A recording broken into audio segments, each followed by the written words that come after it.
지금으로부터 한 40년 전이죠. 정부가 우리 국민들에게 가족 계획을 권장 혹은 강요라 그럴까요? 강요 이렇게 했었습니다. 가족 계획이라고 하는 것은 가족에 대해서 되는 대로 낳지 말고 계획 세워놔라. 그런데 그 계획을 세워서 낳는 게 뭐 아들 2명, 딸 2명 뭐 이렇게 4명 낳아라 이런 얘기가 아니라 가능한 적게 낳아라. 산하 제한을 가족 계획이라고 했습니다. 아들, 딸 구별 말고 둘만 낳아 잘 기르자라는 포스터가 길거리에 막 붙어 있었고 언론에서도 수시로 나오며 그러다가 나중에는 하나만 낳자까지 나올 만큼 우리나라 국민들이 자녀를 너무 많이 낳아서 인구가 너무 급속도로 많아져서 굉장히 고민하던 시대가 있었습니다.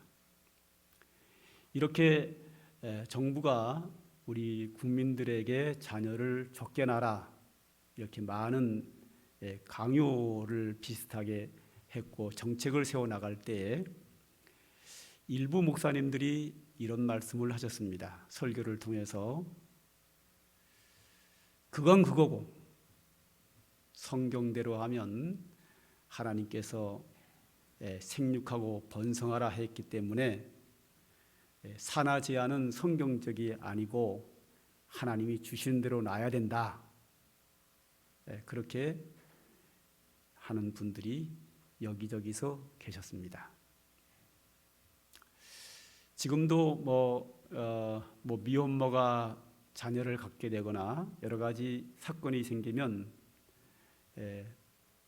유산을 시키는 경우들이 있는데 기독교에서는 유산에 대하여 반대 운동을 하죠. 낙태 운동을 하고 있습니다. 낙태 반대 운동을 하고 있습니다. 하여튼 몇몇 목사님들이 산하 제한은 옳지 않고 하나님이 주신 생명 주는 대로 낳아야 된다라고 목소리를 냈지만 그 목소리는 시대의 흐름에 따라서 그냥 매장되고 말았습니다. 그렇게 세월이 또 20년이 흘러갑니다. 그렇게 출산을 많이 하던 대한민국 국민들이 갑자기 서서히 그리고 좀 빨리 자녀를 적게 낳기 시작을 했습니다. 그렇게 자녀를 많이 낳던 국민들이 자녀를 적게 낳음으로 말미암아 국가는 이제 다시 정책을 바꾸게 됩니다. 이제는 출산 장려 정책을 하게 됩니다. 엄마 아빠 혼자는 싫어요. 나에게 동생을 주세요. 나는 이제 이런 거와 함께 자녀를 낳으면 셋째부터 여러 가지 혜택을 주겠다. 낳자마자 돈을 얼마를 주겠다. 낳고서는 몇 살까지 돈을 주겠다. 이제는 둘째 아이부터 또 셋째가 아니라 혜택을 주겠다. 요즘은 첫째 아이부터 많은 혜택을 주겠다라고 계속 출산 장려 정책이 점점 강화되고 있는 시대를 맞이했습니다. 이렇게 국가가 많은 재정을 쏟아부으면서 1년에 몇십조를 돈이라 막대한 돈을 쏟아부으면서 출산 장려 정책을 시행하고 있지만 국민들은 국가가 하는 일은 국가가 하는 일이고 자녀 낳는 것을 계속 절제하고 있습니다. 그 결과 이런 통계가 나오게 됐습니다. 1인당 출산율이 2018년에는 0.89명 점점 내려가기 시작해서 2021년도에 0.81로 내려가고 그 다음 22년, 23년도는 앞으로의 전망을 저렇게 보고 있는 겁니다. 여성 한 명당 한 명을 낳지 않는다는 거죠. 그런데 자녀는 남자는 못 낳고 여자만 낳습니다. 근데 여자가 자녀를 낳을 때 여자만 낳는 게 아니라 남녀 합쳐가지고 여성 1인이 한 명을 못 낳습니다. 그러면 두 사람이 한 명을 낳게 되면 인구가 절반이 줄어들게 됩니다. 그런데 그 더 두 사람이 한 명도 낳지 못하는 대로 떨어졌습니다. 얼마 전에 제가 인터넷을 뒤져보니까 우리나라 88년생, 그러니까 35살 된 여성들에게 질문했더니 앞으로 10년 동안, 10년 동안이 아니라 평생 출산하는 여성보다 안 하는 여성이 더 많다는 겁니다. 그러면 여성 한 명당 지금 35세, 30여세 되는 여성들에게 생각이 2명 중에 1명 이상이 자녀를 안 낳겠다는 겁니다. 그러면 한 명이 한 명을 낳았을 때 인구가 절반이 줄어드는데 한 명이 반 명을 낳겠다는 거거든요. 평생을 자녀를 안 낳겠다는 사람이 50%가 넘어갑니다, 지금. 그러면 4분의 1로 줄어듭니다. 우리나라가 세계 출산율이 가장 적은 나라로 되어 있습니다. 그래서 어떤 학자들은 이렇게 말합니다. 우리나라의 미래의 존폐가 걱정된다. 이러다가 나라가 사라질 수도 있다. 지구상에 수많은 나라가 있는데 우리나라가 출산율이 가장 낮습니다. 우리나라의 최고의 문제는 북핵이 문제가 아니라 출산율 저조한 것이 가장 큰 문제로 되어 있기 때문에 정치인들마다 이 부분을 관심을 갖고 있고 정부는 지금 몇 년째 수십억씩 매해마다 돈을 들이붓지만 출산율은 계속 떨어지고 있는 아주 심각한 상황에 이르게 됩니다. 자, 이 문제는 단순한 문제가 아닙니다. 대한민국 최고의 문제입니다. 역사적으로 우리나라에 아주 심각한 문제가 생겼을 때 앞장선 사람이 누구냐? 바로 기독교인입니다. 일제시대의 기독교가 우리나라에서 0.1%입니다. 그런데 민족 운동을 위해서 목숨 바쳐 싸운 사람은 30%가 넘습니다. 다른 모든 분들보다 모든 걸 앞섰고요. 태안의 기름 유출 사건이 생겼을 때에 제가 태안을 가봤잖아요. 그것 때문에 기름 걷어내서 가봤더니 80~90%가 다 기독교인입니다. 거의 다 교회에서 왔습니다. 그래서 태안의 그 문제가 세계에서 찾아볼 수 없는 그 재난을 쉽게 감당할 수 있었습니다. 우리나라의 위기 때마다 앞장선 것은 기독교인입니다. 전쟁 이상의 큰 위기가 출산의 문제로 되고 있습니다. 이 문제는 당연히 우리 성도들이 이 문제는 해결해야 합니다. 믿음의 사람들, 국가를 사랑하고 하나님을 사랑하고 믿음으로 사는 성도가 앞장서지 않고는 해결되지 않는 문제라고 생각합니다. 정치인들이 별 방법을 다 써도 이 흐름을 지금 막을 길이 없는 심각한 사태까지 지금 오게 됐습니다. 그러면 왜 기독교인들이 국가를 위해서 수고하고 헌신하는 것은 당연한데 출산 문제에 특별히 더 앞장서야 되는 이유가 뭘까 하는 부분을 오늘 좀 성경을 통해서 보려고 합니다. 오늘 27절을 보면 창세기 1장 27절을 보면 하나님이 자기 형상 곧 하나님의 형상대로 사람을 창조하시되 남자와 여자를 창조하시고 그랬습니다. 자, 여기서 두 가지가 나옵니다. 하나님이 인간을 창조할 때 하나님의 형상대로 창조했다. 자, 우리가 이미 말씀드린 바와 같이 우리가 하나님의 형상대로 창조됐다는 얘기는 우리의 겉모양이 하나님을 닮았다는 말이 아닙니다. 내면이 닮았다는 부분입니다. 즉 쉽게 말해서 하나님은 우리처럼 이렇게 육체를 가지고 있지 않습니다. 이렇게 손발을 가지고 있지 않습니다. 하나님은 성경 모든 곳에서 동일하게 얘기합니다. 영이시니. 하나님은 영입니다. 그리고 성경 많은 곳에서 인간이 하나님의 형상대로 지음받았다고 하는 것은 내면이 닮았다는 겁니다. 하나님과 같은 인격자로 창조됐다는 겁니다.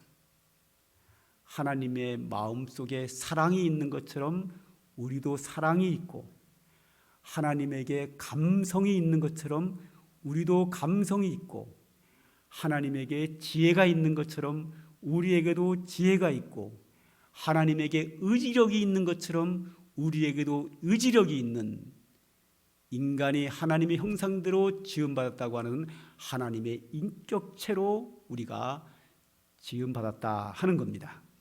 그 이야기를 여기서 하면은 시간이 많이 걸리니까 다음 기회로 미루고요. 하여튼 여기서 창조의 원리에서 두 가지, 첫째 우리가 하나님의 형상대로 지음받았다는 것이고, 두 번째로는 남자와 여자로 창조하셨다는 겁니다. 하나님이 남자와 여자로 창조한 그 이유가 뭘까? 바로 뒤에 나옵니다. 2장에 나오는데 뭐냐 하면 결혼을 통해서 가정을 이루기 위해서 남자와 여자를 창조합니다. 사람이 독처하는 것이 좋지 못하니 돕는 배필을 지으리라, 즉 짝을 지으리라 해서 짝을 만들어서 결혼을 시켜서 자녀를 낳게 됩니다. 하나님이 인간을 창조할 때에 남자와 여자로 창조하신 이유는 남자와 여자가 결혼을 해야 된다는 겁니다.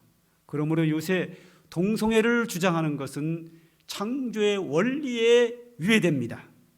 하나님은 남자와 남자가 결혼해서는 안 되고, 여자가 여자와 더불어 결혼해서도 안 되고, 남자와 여자로 창조하시고 남자와 여자가 결혼을 해야 된다. 창조의 원리입니다. 그리고 거기서 자녀를 낳는 겁니다. 동성애자들은 절대 자녀를 낳을 수 없습니다. 남자 둘이서 자녀 못 낳습니다.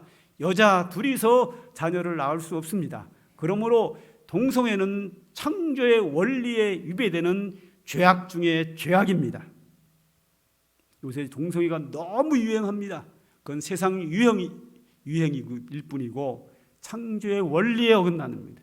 사람은 때가 되면 결혼하고 가정을 이루고 자녀를 낳고 가정을 이루는 것은 창조의 원리에 해당이 됩니다. 성경으로 돌아가야 합니다. 우리나라 국가가 국민들에게 가족계획 산하 제한 정책을 펼 때에 목소리를 냈던 목사님들의 말씀이 다시 생각이 나게 됩니다. 그분들의 말씀이 옳았습니다. 하나님의 창조의 원리와 뜻은 결혼을 통하여, 남녀가 결혼을 통하여 자녀를 이루어 낳아서 가정을 이루어서 거기서 행복하게 사는 것이 창조의 원리요 하나님의 뜻입니다.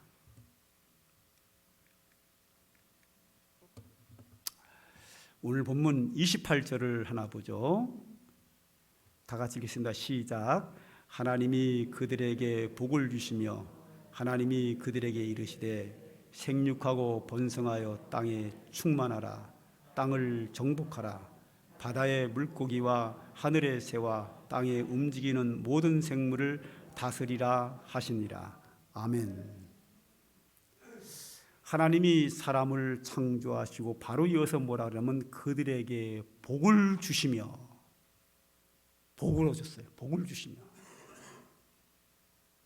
27절에 남자와 여자로 창조하시고 하나님이 그들에게 복을 주시며 하나님이 그들에게 이르시되 생육하라, 번성하라, 땅에 충만하라, 땅을 정복하라, 모든 생물을 다스리라.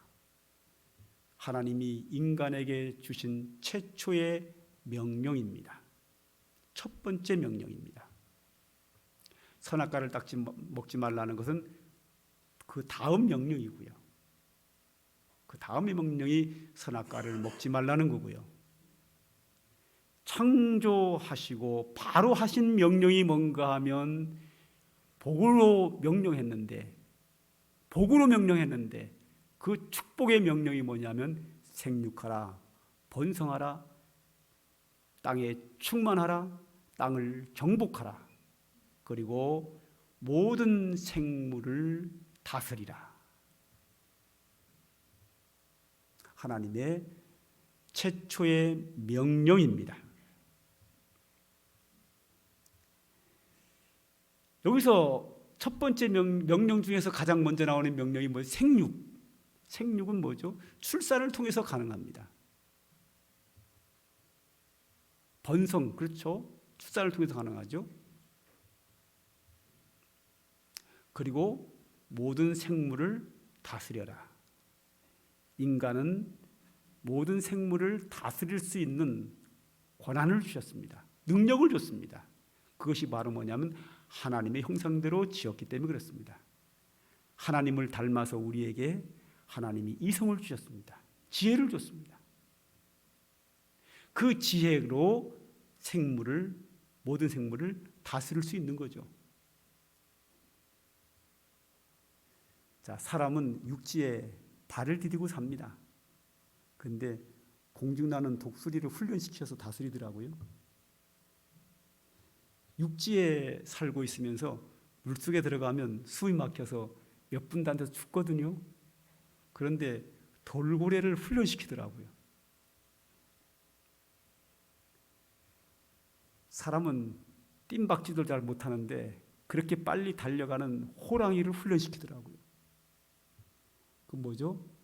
하나님이 우리 사람에게 하나님의 형상대로 짓는데 하나님의 형상, 지혜의 형상, 이성을 주신 거죠. 다스리게 한 거거든요.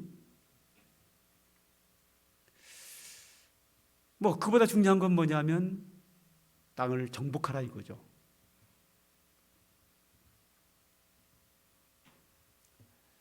출산을 통해서만 가능합니다.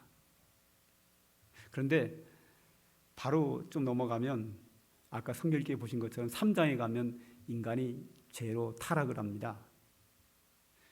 인간이 타락하면서 이 땅에 가시나무와 엉겅퀴가 생기면서 자연이 타락을 하면서 이 자연재해가 오게 됩니다. 그리고 죄악이 우리에게 와서 세상을 바로 다스리지 못하고 세상에 온갖 오염과 죄악으로 가득 차게 됩니다. 그러던 중에 하나님께서 아브라함을 부르시더니 아브라함에게 명령을 하시죠. 하나님께서 아브라함이 이런 명령을 합니다. 땅에 티끌같이 되어 내가 서쪽과 동쪽과 북쪽과 남쪽으로 펼쳐 나갈지며 땅의 모든 족속이 너와 내 자손으로 말미암아 복을 받으리라 그랬습니다.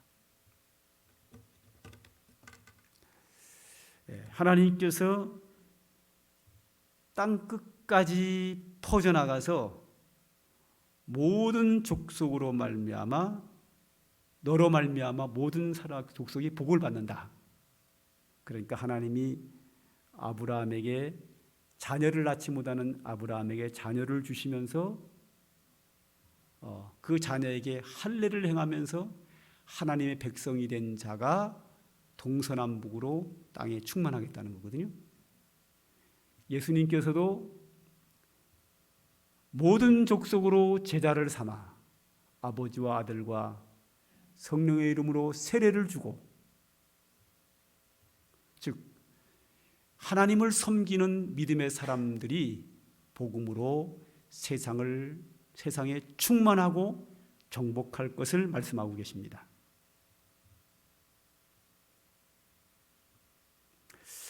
또 사도행전 13장에 보면 너를 이방의 빛으로 삼아 너로 땅끝까지 구원하게 하라 그랬습니다.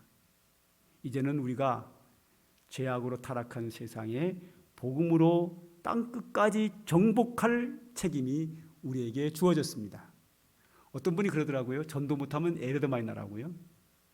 여기에는 하나가 전제되는 게 필요합니다. 애만 난다고 되는 게 아니라 애를 낳는데 애가 불신자가 되면 소용없죠. 우리 기독교인들이 앞장서서 다른 사람들보다 자녀를 많이 낳고 그 낳은 자녀들을 신앙교육과 그를 위해 기도해서 그들이 믿음 사랑을 하게 함으로 말미암아 대한민국 인구수가 늘어나고 예수 믿는 사람이 많아져야 합니다. 세상 사람들이 산하 제한을 하고 자녀를 안 낳을 때에 우리 예수 믿는 사람들이 자녀를 많이 낳고 신앙교육을 잘해서 믿음의 사람으로 이 땅에 훌륭한 사람으로 기르게 된다고 하면 대한민국의 복음화가 효과적으로 올 수 있는 철효의 기회가 아닐까 그렇게 생각을 합니다. 다음 주에 제가 또 이어서 말씀을 드리겠지만 대한민국 출산이 적은 거에 대한 심각한 문제만 있는 것이 아니라 교회마다 주일학교 아이들이 없는 것이 보통 심각한 것이 아닙니다. 이 심각한 문제를 우리는 회복해야 되는 것 이유는 우리 제 설교를 듣는 우리 성도들이 자녀를 많이 낳고 그들에게 믿음으로 잘 양육하는 길밖에 없습니다. 제가 오전에 일부 예배 설교 때 이렇게 얘기했어요. 어떤 교회 목사님이 49세 이하는 다 풀고 애기 낳으라 그랬다. 그 얘기를 했더니 예배 끝나고 나가서 반발이 일어났어요. 목사님 너무 많아요 그러더라고요. 49세에 50세 아기를 낳으면 49세 임신해서 50세 아기를 낳으면 그 애가 10살 돼가지고 초등학교 4학년 5학년 될 때 60이 넘는데 할아버지가 가면 놀림받습니다 그러더라고요. 그래서 합의를 뭐라고 봤냐면 45세로 봤어요. 성도들이 저한테 합의한 거예요. 자, 오늘 이 시간부터 45세 된 분들은 다 풀르고 이제 아기 가지셔요. 여러분들이 정한 거예요. 일부 예배 성도들이. 우리부터 앞장서야 합니다. 자녀는 하나님이 주신 축복입니다. 자녀가 얼마나 귀합니까? 그죠? 그 귀한 축복 자녀 낳아야죠. 45세가 넘으신 분들은 너무 늦게 낳으면 애가 좀 안 좋은 점이 많거든요. 그런 분들은 이미 낳은 자녀들을 결혼 잘 할 수 있도록 잘 교육시켜야 돼요. 지금 결혼 안 하겠다는 사람이 얼마나 많은지 모릅니다. 해도 애 안 낳는데요. 뭐 다른 집은 다 관두고요. 우리 집부터 한번 계산해 볼까요? 제가 자녀가 셋인데요. 제가 이름 거명할까요 말까요? 이름 거명하면 또 삐져가지고 또 따지러 오니까 이름은 거명 안 하고요. 세 놈 중에 한 놈은 결혼을 절대 안 한다 그러고, 한 놈은 빨리 간다고 난리고, 한 놈은 가게 되면 가고 말게 되면 말고 이러고 있어요. 어쩌면 이게 셋이 다 다른가요? 한 사람은 뭐 암만 얘기해도 안 간대. 한 사람은 빨리 간다고 난리야. 안달이 나가지고. 한 사람은 뭐 택하거나 말거나 뭐 되는 대로 산대. 저부터 지금 자식 교육 다시 하게 생겼습니다. 자, 이 목사 자녀도 이 정도니 뭐 이거 뭐 다른 집은 뭐 말하면 뭐 하겠어요. 우리 오늘 이 말씀 하나님의 인간 창조하고 첫 번째 명령을 기억하면서 우리 두 가지 실천해야 될 것 같아요. 하나는 45세 이하는 다시 시작하자. 자녀 낳자다.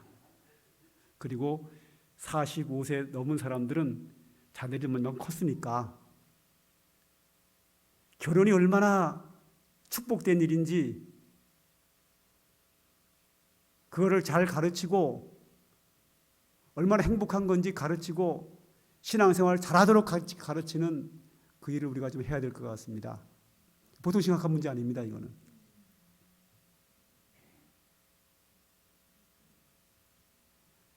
자녀를 낳는 수고와 기르는 수고가 있지만 그거를 통해서 얻는 기쁨은 또 엄청나거든요. 가정을 하나 책임지기 위해서는 많은 수고가 필요하지만 그 한 가정을 통해서 인생에서 얻는 기쁨과 은혜는 넘쳐나거든요. 엄청난단 말이에요. 비교할 수 없을 만큼 놀라운 축복이단 말이죠. 이거를 현 세대의 젊은이들이 몰라고 살아가요. 자녀 키우기 힘든 것만 생각을 해요. 내가 언제 돈 벌어서 아파트 사가지고 결혼하냐 이것만 생각을 하는 거예요. 직장 다니는데 자녀를 낳으면 방해된다고 하는 어떤 이런 당장 힘든 것만 생각을 하는데 자녀를 통해서 수고하며 기르는 것뿐만 아니라 그 자녀를 통해서 얻는 축복과 은혜가 얼마나 큰지 행복이 얼마나 큰지를 우리는 좀 가르쳐서 그들이 하여금 자녀를 낳게 하는 오늘 둘 중에 하나 결정을 해야 돼요. 본인이 자녀를 낳든지 자녀가 얘 낳도록 가르치든지 둘 중에 하나 선택을 하셔야 돼요. 할렐루야. 네, 저도 하겠습니다. 한 구절 더 볼까요? 31절 하나님 지으신 모든 것을 보시니 보시기에 심히 좋았더라. 하나님이 심히 좋은 아름다운 세상, 아름다운 성도님들의 가정이 되기를 간절히 소망합니다. 기도하겠습니다.